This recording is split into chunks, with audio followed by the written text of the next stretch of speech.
सबैलाई नमस्कार, वेलकम। आज हामीहरूले जुन एउटा प्रोग्राम सम्मेलन राखिरहेका छौँ, हाम्रो जिल्लामा सर्लाही जिल्लामा एउटा घटना घटेको थियो। वित्त क्लास फेला परेको, त्यो वित्त क्लास फेला परेको घटनामा अनुसन्धान गर्दै गर्ने क्रममा चाहिँ के कुराहरू आयो भन्ने सम्बन्धमा नै हामीले यहाँलाई बोलाएर प्रेस समिति मार्फत जानकारी गराउनको लागि गइरहेका छौँ। कर्तव्य गरी ज्यान मार्ने व्यक्तिहरू पक्राउ, जुन मैले भने हाम्रो जिल्लामा एउटा डेड बडी वित्त क्लास फेला परेको घटना थियो। त्यो वित्त क्लास फेला परिसकेपछि त्यो वित्त क्लासको सम्बन्धमा बुझ्दै जाने क्रममा कर्तव्य गरी ज्यान मारेको भन्ने सम्भव कुराहरू पत्ता लाग्यो। र त्यो सम्बन्धमा अहिलेसम्म खुल्न आएका प्रतिवादीहरूलाई हामीले पक्राउ गरेर कानुनी प्रक्रियामा लगेका छौँ। त्यसै सम्बन्धमा मैले विस्तृतमा भन्न चाहेँ। मृत लास फेला परेको 2082 साल वैशाखको 30 गते बिहान अन्दाजी 8:30 बजेको समयमा सर्लाही जिल्ला ईश्वरपुर नगरपालिका वडा नम्बर 8 स्थित उखु खेतमा एउटा डिकम्पोज भइसकेको, सडिसकेको, नचिने अवस्थामा रहेको लास फेला परेको घटनाक्रम रहेको छ। त्यो लास फेला परिसकेपछि त्यसपछि हाम्रो अनुसन्धान प्रक्रिया अगाडि बढ्छ। के हो कसो भन्ने कुरो लास फेला परिसकेपछि तत्काल को व्यक्ति हो भन्ने कुरा खुलेको थिएन। अनि अनुसन्धान क्रममा बुझ्दै जाँदाखेरि लासमा शनाख्त हुन आउँछ, जुन चाहिँ मृतकको विवरण अरविन्द कुमार पण्डित मृतकको नाम रहेको छ। वर्ष 28, ठेगाना जिल्ला सर्लाही, चन्द्रनगर गाउँपालिका वडा नम्बर 1 किशनपुर। उहाँको दाजु अशोक कुमार पण्डित कुमारले चाहिँ मेरो भाइको लास हो भन्नु शनाख्त गर्नुभएको अवस्था रहेको थियो। बुझ्दै जाँदा 2082 वैशाख 24 गतेदेखि मृतक व्यक्ति बेपत्ता हुनुभयो, मतलब घर परिवारदेखि सम्पर्कविहीन भएको अवस्था रहेछ।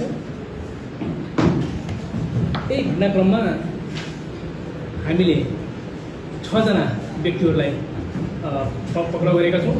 जुन सर्लाही जिल्ला ईश्वरपुर नगरपालिका वडा नम्बर 6 चिरान रोड बस्ने वर्ष 43 को मोहम्मद हुसैन मोमिन, वर्ष 29 को मुस्तकिम अंसारी, वर्ष 25 की नजिमा खातुन, वर्ष 40 को सुएब अंसारी, वर्ष 25 को नूर आलम अंसारी, वर्ष 54 को सलाउद्दिन अंसारी। यी व्यक्तिहरूलाई हामीले पक्राउ गऱ्यौँ। घटना विवरण के रहेछ त भन्दाखेरि सर्लाही ईश्वरपुर नगरपालिका वडा नम्बर 6 चिरान रोड बस्ने मुस्तकिम अंसारीले मेरो श्रीमती वर्ष 30 की नजिमा खातुन 2081 चैत 19 गते राति 11 बजेको समयबाट घरबाट बेपत्ता भएकोले चन्द्रनगर गाउँपालिका वडा नम्बर 1 किशनपुर बस्ने उपेन्द्र पण्डितको छोरा वर्ष 28 को अरविन्द कुमार पण्डितले मेरो श्रीमतीलाई भगाइरहेको हुन सक्ने भनेर चाहिँ पत्रका लागि प्रहरी कार्यालयमा इलाका प्रहरी कार्यालय केस गर्न निवेदन दिएको अवस्थामा हुन्छ। मेरो श्रीमती यति चैतको 19 गते राति 11 बजेदेखि बेपत्ता भएको छ, फलानु व्यक्तिले चाहिँ लिएको हुनसक्छ भन्ने किसिमले मृतकको नाम चाहिँ खुलाएको अवस्था रहेछ। पत्रलाई निवेदन दिएको यी प्रकार केस सम्बन्धमा यो सम्बन्धमा बुझ्दै जाँदा अरविन्द कुमार पण्डितले नजिमा खातुनलाई जुन अहिले पक्राउ प्रतिवादी पनि हो, नजिमा खातुनलाई भगाएर भारततर्फ लगेको भन्ने कुरा खुल्न आयो। बुझ्दै जाने क्रममा उहाँले निवेदनमा पनि मेरो श्रीमतीलाई फलानले भगाएर लगेको हुनसक्छ भनेर चाहिँ खुलाएको, तर बुझ्दै जाँदा उसले लिएर भारततर्फ गएको भन्ने बुझिन आएको। अनि 2082 वैशाख 19-20 गतितिर यो गते भनेको छैन, 19-20 गतितिर जुन एकजना फेरि नेपाल आएको, जुन चाहिँ श्रीमती बेपत्ता भएको फलानु व्यक्ति लिएर गएको भनेर भनेको थियो। श्रीमती र त्यो अन्यको व्यक्ति दुवैजना नेपाल आएको बुझिएको। श्रीमान मुस्तकिम अंसारी, त्यो महिला जसको श्रीमती चाहिँ बेपत्ता भएको थियो, त्यो महिलाको श्रीमान मुस्तकिम अंसारी स्थानीय पञ्च स्थानीय भद्रवलाको व्यक्तिहरू चाहिँ एउटा जानकारी गराएको छ। त्यो महिला जो अर्को व्यक्तिसँग चाहिँ सम्पर्कविहीन भएको थियो, उनलाई फेरि श्रीमानसँगै घरमा मिलेर बस्ने वातावरण बनाएको देखिन आउँछ। यसरी बेपत्ता भइसकेको श्रीमती फर्केर आइसकेपछि उसलाई घरमा बस्ने श्रीमानसँगै घरमा बस्ने वातावरण मिलाइसके पश्चात पनि मृतक व्यक्ति फेरि त्यो महिलाकोमा आउजाउ गर्ने भेटघाट गर्ने गरेको बाहिर खुल्न आयो। सो कुरा स्थानीय गाउँसभाका मान्छेहरूले देखेपछि निज नजिमा खातुन जुन चाहिँ महिला थियो, महिलालाई मानसिक तनाव दिने गरेकाले निज नजिमा खातुन लगायत अन्य प्रतिवादीहरूसँगले निता माथि योजना बनाएको भन्ने कुरा बुझिन आएको छ। यो यसरी फलाना ठाउँमा गएको फेरि चाहिँ पनि उसँग चाहिँ नजिक रहेछ भन्ने खालको जुन कुरा आयो, त्यो कुरा आइसकेपछि यी प्रतिवादीहरूले अब जुन अरविन्द पण्डित छ मृतक, उसलाई मार्ने योजना बनाएको बुझिन आयो।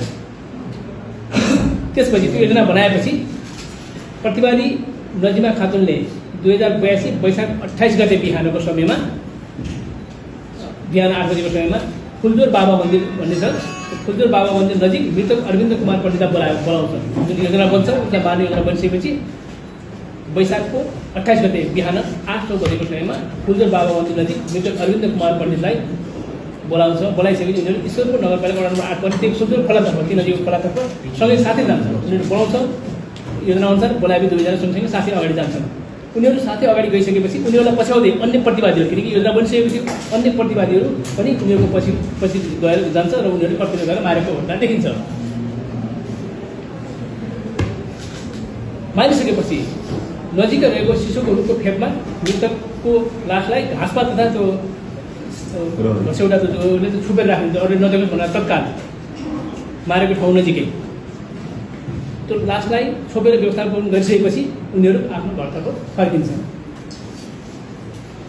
यो घटना 28 गते बिहानको घटना हो। अब 29 गते रातको समयमा, राति 21 बजेतिरको समयमा पशुदारहरूले घटनालाई ढाकछोप गर्न मृतकको लासलाई जुन ठाउँमा छोपेर राखेको थियो, त्यो घसेउटा दुवरले छोपेर राखेको थियो, त्यो ठाउँबाट फेरि ईश्वरपुर नगरपालिका वडा नम्बर 8 स्थित ठकुरिया चौरी भन्छ, ठकुरिया चौरी स्थित उखुबारीमा लगेर लासलाई फाल्छ।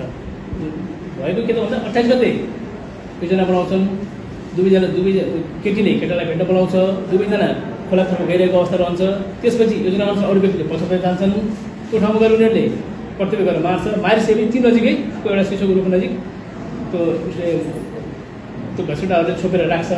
राखिसकेपछि उनीहरू घर फर्क्यो। भोलिपल्ट फेरि रातको समयमा फेरि उनीहरू गएर त्यो लासलाई त्यहाँबाट फेरि अन्यत्र वडा नम्बर 8 को ठकुरिया चौरी स्थित उखुबारीमा लगेर व्यवस्थापन गर्छ। त्यहाँ लगेर उनीहरूले लासलाई फ्याँक्छ। हजुर। अब यसमा अनुसन्धानको क्रममा हामीले 2 गते, यो जेठको 2 गते पशुदारहरूलाई पक्राउ गर्छौँ। जुन चाहिँ अघि नै मैले पशुदारको नाम भनिसकेँ, उनीहरूलाई हामीले पक्राउ गर्छौँ। यसमा एउटा के देखिन्छ त भन्दाखेरि ईश्वरपुर नपा वडा नम्बर 6 चिराग रोड बस्ने जुन रोजर अन्सारीको छोरा वर्ष 43 को मोहम्मद हुसैन मोमिन भन्ने व्यक्तिलाई पक्राउ गर्दा निजले खुट्टामा लगाएर राखेको जुन चप्पल छ त्यो मृतकले प्रयोग गरेको चप्पल रहेको खुल्न आउँछ। मृतकको चप्पल मारिसकेपछि पशुदारमध्येको एकजना मोहम्मद हुसैन मोमिन, जुन चाहिँ प्रतिवादी छ, प्रतिवादीमध्येको एकजना मोहम्मद हुसैन मोमिनले त्यो चप्पल आफूले प्रयोग गरेको रहेछ। त्यो कुरा मृतकको चप्पल भन्ने कुरा खुल्न आउँछ। जुन कुरा के हो, मृतकको बुबाले यो मेरो छोरालाई लगाउने चप्पल हो भनेर शनाखत गरिदिएको अवस्था रहेको छ। अब त्यसपछि हामीले पशुदारहरूलाई कर्तव्य ध्यानमा चाहिँ जारी लिएर उनीहरूलाई मुद्दा दर्ता गऱ्यो कर्तव्य ध्यान सेक्सनमा र सम्बन्धित अदालतबाट 7 दिनको म्याद थप भएर अनुसन्धान भइरहेको छ। अहिले अनुसन्धानको चरणमा रहेको छ।